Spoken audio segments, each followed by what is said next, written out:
Hi friends, আজ আমি মশলাদার পমফ্রেট মাছের খুবই মুখরোচক রেসিপি রান্না করে দেখাবো। পমফ্রেট মাছের যদি অন্য স্বাদের কোনো রেসিপি ট্রাই করতে চান তবে এই রেসিপিটি একবার বানিয়ে নিতে পারেন। ভিডিওটি পুরোটা অবশ্যই দেখবেন, ভালো লাগলে একটি লাইক দেবেন আর চ্যানেলটি সাবস্ক্রাইব করবেন।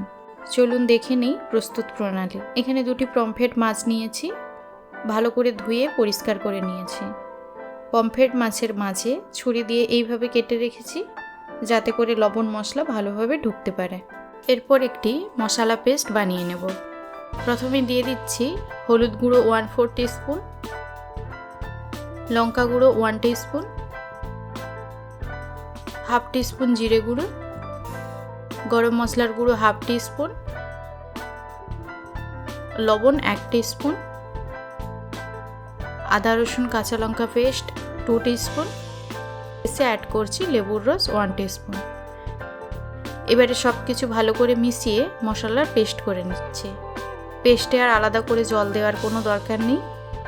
এই মশলার পেস্ট মাছের দুই পিঠে ভালো করে হাত দিয়ে মাখিয়ে নিচ্ছি।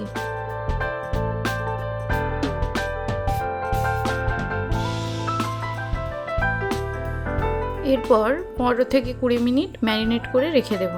ফ্রিজে রাখার প্রয়োজন নেই, নর্মালভাবে রেখে দিলেই হবে। এবারে একটি প্লেট নিয়ে নিচ্ছি, কিছু শুকনো উপকরণ মিক্স করে নেব।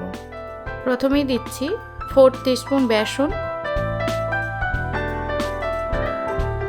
2 টিস্পুন সুজি আর দেব সামান্য লবণ। সব কিছু ভালোভাবে মিশিয়ে নিচ্ছি। সুজি দিলে খুবই মুচমুচে হয়, সুজির পরিবর্তে ব্রেড ক্রাম্বস ব্যবহার করতে পারেন। এবারে একটি মাছ নিয়ে শুকনো উপকরণের উপর দিয়ে দিলাম, ভালোভাবে কোটিং করে নিচ্ছি। খুবই সাবধানে হাত দিয়ে চেপে চেপে মাছের দুই দিক কোট করে নিতে হবে।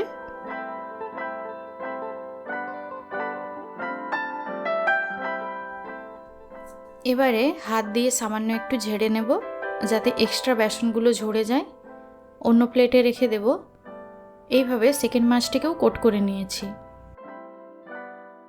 কড়াইতে এবারে কিছুটা সাদা তেল গরম করতে দিয়েছি। তেল গরম হয়ে এসেছে, এবারে দিয়ে দিচ্ছি পমফ্রেট মাছ। গ্যাসের ফ্লেম লো টু মিডিয়ামে রেখে উল্টে পাল্টে মাছটিকে ভালো করে ফ্রাই করব। যেহেতু মাছটি বড় তাই একটি করেই ভেজে নেব। 5 মিনিট মতো মাছের এক সাইড ভেজে নিয়েছি। এবারে উল্টে নিয়ে মাছের অন্য সাইডও 5 মিনিট ভেজে নেব। খুব সুন্দর দুই দিক লাল করে ভাজা হয়ে গেছে।